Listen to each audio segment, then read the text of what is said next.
Hello everyone, ఇలాంటి videos మీకు ముందుగా కావాలి అనుకుంటే మా ఛానల్ని సబ్స్క్రైబ్ చేసుకొని పక్కనే ఉన్న బెల్ ఐకాన్ని క్లిక్ చేయండి. అప్కమింగ్ రివ్యూలోకి వెళ్ళిపోదాం. రోజా చంద్రికని బయటికి గెంటేయాలి అని అనుకునే టైంలోనే చంద్రిక తను హర్షవర్ధన్ భార్య అనే నిజాన్ని బయట పెట్టాలి అని అనుకుంటుంది. కానీ ఈలోపే రమాదేవి చంద్రిక చేపట్టుకొని లోపలికి తీసుకెళ్ళిపోయి చంద్రికని బ్రతిమలాడుతూ ఉంటుంది. ఏమైంది చంద్రిక, ఎందుకు ఇలా నిర్ణయం తీసుకుంటున్నావు? అసలు ఏంటి ప్రాబ్లం అంటేసరికి నీ కోడలు బాగా ఎక్కువ చేస్తోంది. మన అగ్రిమెంట్కి బీటలు వారేటట్టు ఉంది. ఈ ఇంట్లో నుండి నన్ను జుట్టు పట్టుకొని బయటికి గెంటేయాలనుకుంటుంది. కాబట్టి నీ కోడలికి నువ్వు సర్ది చెప్పు, లేకపోతే నేనేం చేస్తానో నాకే తెలీదు అని చాలా గట్టిగా వార్నింగ్ ఇస్తారు చంద్రిక. ఇంకా రమాదేవి ఏంటంటే ఏదైతే అది అయింది, ఫ్లోలో వెళ్ళిపోవడమే అని రోజా అని రివర్స్లో తిడుతుంది. ఏయ్ రోజా, ఏంటి నోరు మూసుకో. అయినా నువ్వు రాజావారు రాణివారి మనవరాలు అంటున్నావు. కనీసం వాళ్ళ పోలికల్లో ఒక్కటైనా నీకు వచ్చాయా? పని వాళ్ళకి రెస్పెక్ట్ ఇవ్వాలని తెలీదా? తను తప్పు చేయొచ్చు, సర్ది చెప్పాలి. ఆవిడ నువ్వు కాదు కదా, అరుణ్ పుట్టక ముందు నుండి ఈ ఇంట్లోనే ఉంటుంది. అలాంటి ఆవిడని పట్టుకొని జుట్టు పట్టుకొని బయటికి గెంటేస్తానంటావా? నువ్వు చేసింది ఎంత పెద్ద తప్పో నీకు అర్థమవుతుందా? ఇంకొకసారి చంద్రికని నువ్వే కాదు, ఈ ఇంట్లో ఎవరేమన్నా ఊరుకోను అని చెప్పి అక్కడి నుండి వెళ్ళిపోతుంది రమాదేవి. ఇంకా అలా రోజా లోపలికి వెళ్ళిపోయి అరుణ్తో, సార్ ఏంటి సార్ ఇది? ఆ పనిదాని విషయంలో అత్తయ్య నన్ను తిట్టారా? I hurt sir, I hurt. నేను హర్ట్ అయ్యాను ఖచ్చితంగా. నేను నేను ఊరుకోను సార్ అని అంటుంది రోజా. మోమ్ చెప్పిన దానిలో కూడా ఒక మీనింగ్ ఉంది రోజా. ఎందుకంటే తన్ని నేను చిన్నప్పటి చూస్తున్నాను. చంద్రిక ఏదైనా తప్పుంటే కానీ మాట్లాడదు. ఇప్పుడు ఆ ప్రేమ్ గాడి గురించి మనం ఇంతలా ఆలోచించడం అవసరమా చెప్పు? ఏం పర్లేదు, ఏదో ఒకటి జరుగుతుంది. నేనేదో ఒకటి ప్లాన్ చేస్తాను. నువ్వేమీ కంగారు పడి అందరికీ ఈ ప్లాన్ లీక్ అయ్యేలా చేయొద్దు, సరేనా అని ఇంకా అలా అరుణ్ రోజాని కన్విన్స్ చేస్తాడు. రోజా మాత్రం మనసులో, అయినా ఈ చంద్రికని గెంటేద్దామనుకున్న ప్రతిసారి ఆవిడని రూమ్లోకి తీసుకెళ్ళడం ఏంటి? రూమ్లోకి తీసుకువెళ్ళిన తర్వాత ఇలా జరగడం ఏంటి? ఆవిడ భయపడ్డం ఏంటి? అసలు రమాదేవి రివర్స్ అయిపోవడం ఏంటి? Something is wrong. వీళ్ళిద్దరి మధ్యలో ఏదో ఏదో ఉంది. అదేంటో ఖచ్చితంగా తెలుసుకోవాలి అని గట్టిగా ఫిక్స్ అవుతుంది రోజా. ఇది ఇలా ఉండగా రమాదేవి అటు ఇటు తిరుగుతూ ఆలోచిస్తూ ఉంటుంది. ప్రేమ్ గురించి ప్రతి న్యూస్ ఛానల్ వాళ్ళు చెప్తూ ఉంటారు. ప్రేమ్ నిన్నటి వరకు సాదాసీదా మనిషి, ఒక లాయర్. తన గురించి ఎవరికీ తెలీదు. క్యాబ్ నడుపుతూ తన కాళ్ళ కష్టంపై తను బ్రతకాలి అనుకున్నాడు. కానీ ఇవాళ ఇతను ఒక సంచలనం. C&H డిజైన్స్ అనేది తొలి ఎస్టాబ్లిష్ చేసిన కొద్ది రోజులకే ఇలాంటి ఒక grand and prestigious south Indian fashion show అవార్డ్ని గెలుచుకోవడం అనేది మాటలు కాదు. కాబట్టి ప్రేమ్ సక్సెస్ని అందరూ పొగడాల్సిందే అని చెప్పి ఇంకా అలా అందరూ పొగుడుతూ ఉంటారు. అదంతా చూస్తూ రమాదేవి ఓర్చుకోలేకపోతుంది. ఇలాగే చేస్తూ ఉంటే ఖచ్చితంగా వీడి ఇంకా ఇంకా ఎదిగిపోతాడు. కాబట్టి వీడి మనసుని దెబ్బతీయాలి, వీడి కాన్సన్ట్రేషన్ డైవర్ట్ చేయాలి. ఈలోపు నేను మనుషుల్ని పెట్టించి వీడి షాప్ని తగలబెట్టించేస్తాను, వీడికి పెళ్లి జరిపిస్తాను. అప్పుడు వీడికి అటువైపు ఫైర్ యాక్సిడెంట్ అవుతుంది, ఇటువైపు ఏమో ఆస్తి రాకుండా పోతుంది. ఆ 49% అరుణ్కి చెందుతుంది. ఎలాగో మినిస్టర్ కుర్తున్నే వీడు పెళ్లి చేసుకుంటాడు కాబట్టి వాళ్ళు చూసుకుంటారు. ఇద్దరికి న్యాయం చేసిన దాన్ని అవుతాను అని పక్కా ప్లాన్ వేసుకుంటుంది రమాదేవి. ఇంకలా ప్లాన్ ప్రకారమే రమాదేవి త్రిపాఠి గుణాని ఇంటికి పిలిపిస్తుంది. అండ్ పంతులు గారిని కూడా ఇంటికి పిలిపిస్తుంది. ఇంకా వెంటనే షాక్ అయిపోతారు చామంతి, ప్రేమ్. ఇంకా అలా హర్షవర్ధన్, రమ, ఏంటి వీళ్ళని కూడా పిలిపించావు, పంతులు గారిని పిలిపించావు, ఏదైనా విశేషమా అని అడుగుతారు. అయ్యో హర్ష, విశేషమేముంది, చామంతి ఇప్పుడు పూర్తిగా కోలుకుంది కదా, అలాంటప్పుడు తనకి పెళ్లి చేద్దామని అనుకుంటున్నాను అని అంటారు. ఒక్కసారిగా చామంతి, ప్రేమ్ ఇద్దరు షాక్ అయిపోతారు. అమ్మగారు ఇప్పుడు పెళ్ళేంటి? అయినా మా నాన్న జైలు నుండి తప్పించుకున్నాడు. ఇప్పుడు మా నాన్న దొరికేంత వరకు నేను పెళ్లి చేసుకోను అని అంటుంది చామంతి. వెంటనే రోజా, ఆయన దానికి దీనికి సంబంధం ఏంటి? ఎలాగో షూట్ ఎట్ సైట్ ఆర్డర్ని రివోక్ చేశారు కదా, అంటే ఎత్తేశారు కదా. అలాంటప్పుడు ఆయన ఒకవేళ దొరికిపోయినా ఆయన్ని జైల్లో పెడతారు. కానీ ఇంకేముంటుంది, ఇంక నీ పెళ్ళైతే ఆయన జైల్లో ఉండైనా సంతోషిస్తాడు. నువ్వు ఇలాగే ఉంటే ఆయన అలాగే ఉంటాడు అని అంటుంది రోజా. అది కాదు, నేను చెప్పేది విను చామంతి. నేను నీ మంచి కోసమే చెప్తున్నాను.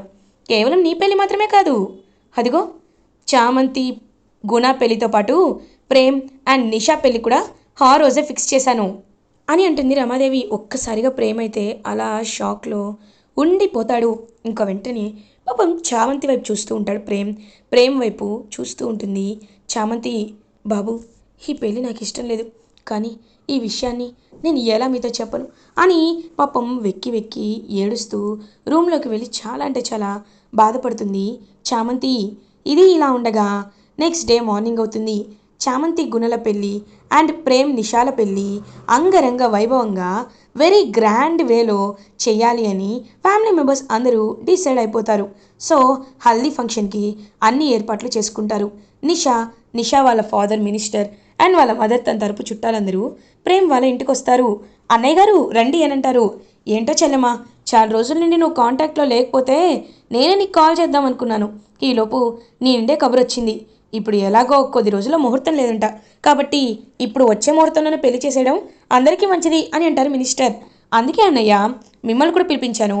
అవును, వీళ్ళిద్దరి పెళ్ళయ్యాక నా ఎమ్మెల్యే టికెట్కేమీ డోకా లేదు కదా అని అంటుంది రమాదేవి, నేను నీకు మాటిస్తున్నాను, ఖచ్చితంగా వీళ్ళిద్దరి పెళ్లి జరిగిన తర్వాత ఈ నియోజకవర్గానికి నిన్ను ఎమ్మెల్యేని చేస్తానమ్మా అని అంటారు. ఇంక వెంటనే అలా నవ్వుతూ ఉంటుంది రమాదేవి. సరే సరే, అందరూ రెడీ అవ్వండి అని ఇంకా అలా అందరూ రెడీ అవుతుంటే నిషా ప్రేమ్ దగ్గరికి వస్తుంది. హాయ్ ప్రేమ్, చాలా రోజులైంది నిన్ను చూసి అని ప్రేమ్ దగ్గరకు వస్తుంటే ప్రేమ్ మాత్రం దూరంగా జరుగుతూ ఉంటాడు.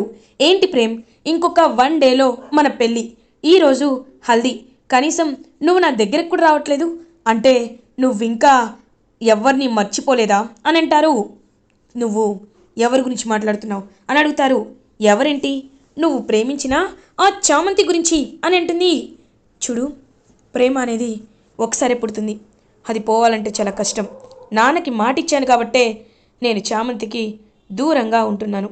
కానీ చామంతి ఒక్కసారి నా ప్రేమని తను ఆ రోజు పెళ్ళి ఆపుకోవడానికి కారణాన్ని తెలిస్తే నేను ఖచ్చితంగా చామంతినే పెళ్లి చేసుకుంటాను అని అంటారు.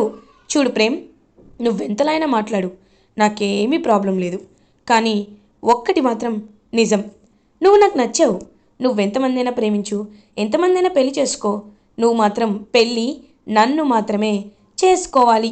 నేను కోరుకునేది అదే, నీకు అర్థమైందా అని అంటారు. ఛ, ఇంత చీప్గా ఎలా ఆలోచిస్తున్నావు నిషా? నాకు నువ్వంటే ఇష్టం లేదని చెప్పాక కూడా నువ్వు ఇలా మాట్లాడుతుంటే నేను ఏం సమాధానం చెప్పాలి అని అంటారు. అదంతా నా ప్రాబ్లం కాదు ప్రేమ్, నాకు నువ్వు కావాలి, అదే నా ప్రాబ్లం అని చెప్పి అక్కడి నుండి వెళ్ళిపోతుంది నిషా. ఇంకా అలా చాలా చీప్గా చూస్తూ ఉంటాడు ప్రేమ్. ఇది ఇలా ఉండగా హల్దీ ఫంక్షన్లో ఇంకా అలా గుణ అండ్ చామంతికి హల్దీ ఫంక్షన్ చేస్తారు. ఇటువైపు ఏమో ప్రేమ్ అండ్ నిషాకి హల్దీ ఫంక్షన్ అయితే జరిపిస్తారు. అలా హల్దీ ఫంక్షన్ అయిపోతుంది. రేపే పెళ్ళి కాబట్టి అన్ని ఏర్పాట్లు చేసుకోవాలి. ఒక మంచి ఫంక్షన్ హాల్ని బుక్ చేశాం కాబట్టి అక్కడే ఇద్దరి పెళ్ళిళ్ళు ఒకేసారి జరగాలి అని ఇంకా గట్టిగా చెప్తుంది రమాదేవి. ఇది ఇలా ఉండగా నెక్స్ట్ డే మార్నింగ్ అవుతుంది. ప్రేమ్ కళ్ళల్లో ఆనందం కనబడదు. ఇంకా ప్రేమ్ పాపం చాలా బాధపడుతూ ఉంటే చంద్రిక ప్రేమ్కి బాసికం కట్టడానికి వస్తుంది. అమ్మ, పెళ్లి కూతురు పెళ్లి కొడుకు పెళ్లి కూతురు పెళ్లి కొడుకు తండ్రే ఆర్ తల్లే తనకి బాసికం కట్టాలి, పెళ్లి కూతురికి కూడా తన కన్న వాళ్ళే బాసికం కట్టాలి అంటే పాపం చామంతికి ఎవరు ఉండరు కదా. అంటే వాళ్ళ అమ్మేమో వేరే స్టేట్లో ఉంటుంది, రామచంద్రయ్య ఏమో జైల్లో ఉంటాడు. కాబట్టి ఇంకా ఎలా అని ఆలోచిస్తూ ఉంటే ఏం పర్లేదు, అత్తమామలుగా మా కోడలికి మేం కడతాం కదా అని చెప్పి గుణ వాళ్ళ అమ్మ చామంతికి బాసికాలు కడుతుంది. ఇటువైపు చంద్రిక ప్రేమ్ దగ్గరికి వచ్చి బాబు, కళ్ళల్లో కన్నీళ్ళు ఆపుకుంటున్నారా అని అడుగుతుంది. చందు అని చంద్రికని హక్ చేసుకుంటాడు. చందు, నిజం చెప్తున్నాను చందు, నాకు నాకు ఈ పెళ్ళి ఇష్టం లేదు చందు, కానీ నాన్నకి మాట ఇచ్చాను కాబట్టి అని అంటారు.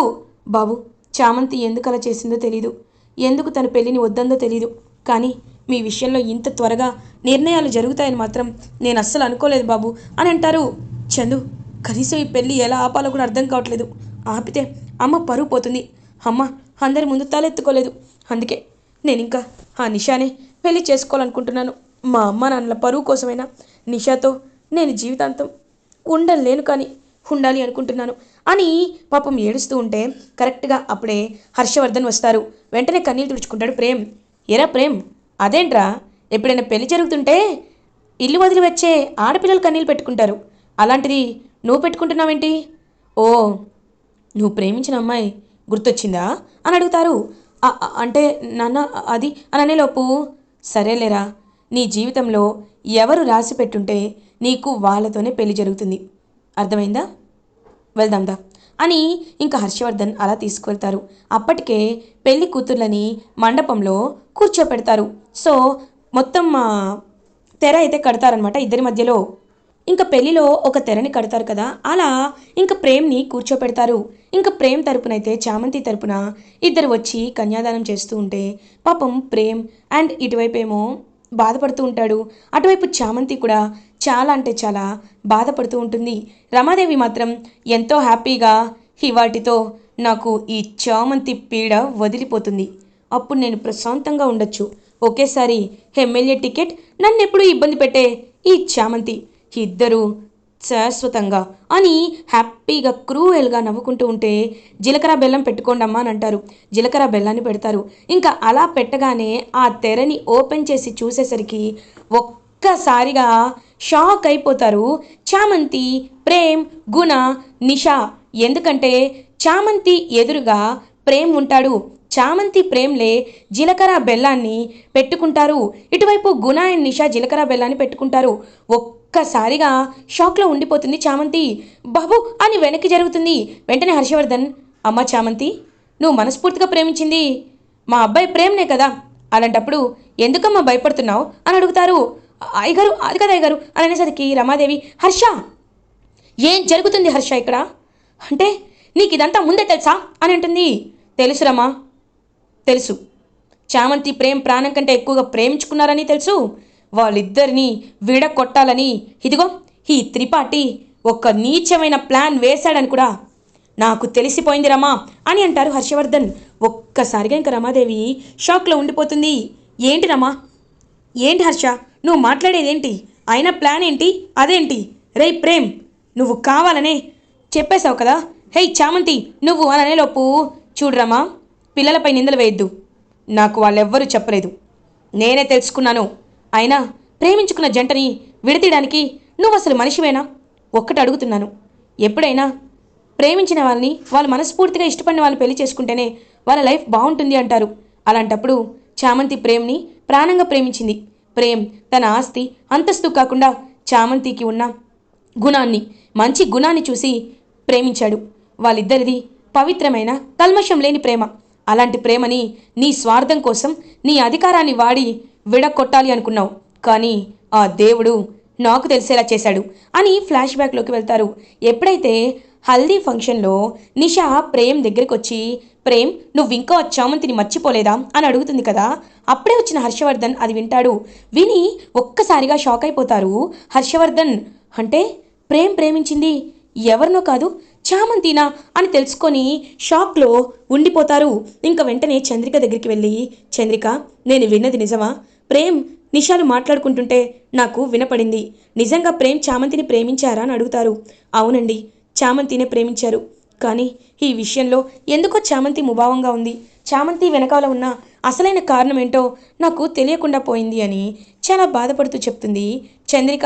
ఇంకా అలా హర్షవర్ధన్ ఆలోచనలో పడి ఎలా అయినా చామంతి ప్రేమ్కి పెళ్లి చేయాలి, కానీ దీని వెనకాలన్న కారణం ఏంటో తెలియటం లేదు అని ఆలోచిస్తూ ఉంటే కరెక్ట్గా అదే టైంకి కారులో వెళ్తున్నప్పుడు రామచంద్రయ్య ఎదురవుతారు. ఒక్కసారిగా హర్షవర్ధన్, రామచంద్రయ్య అని రామచంద్రయ్య దగ్గరికి వెళ్తారు. బాబు, మిమ్మల్ని కలవడానికే నేను వస్తున్నాను బాబు, ప్రేమ్ బాబుకి ఒక విషయం చెప్పాలి బాబు, మీకు ప్రేమ్ బాబు ఇల్లు ఎక్కడో తెలుసా అని అడుగుతారు. ప్రేమ్కి విషయం చెప్పాలా? ఏమంటున్నావు ఏమంటున్నావు రామచంద్రయ్య అని అంటారు.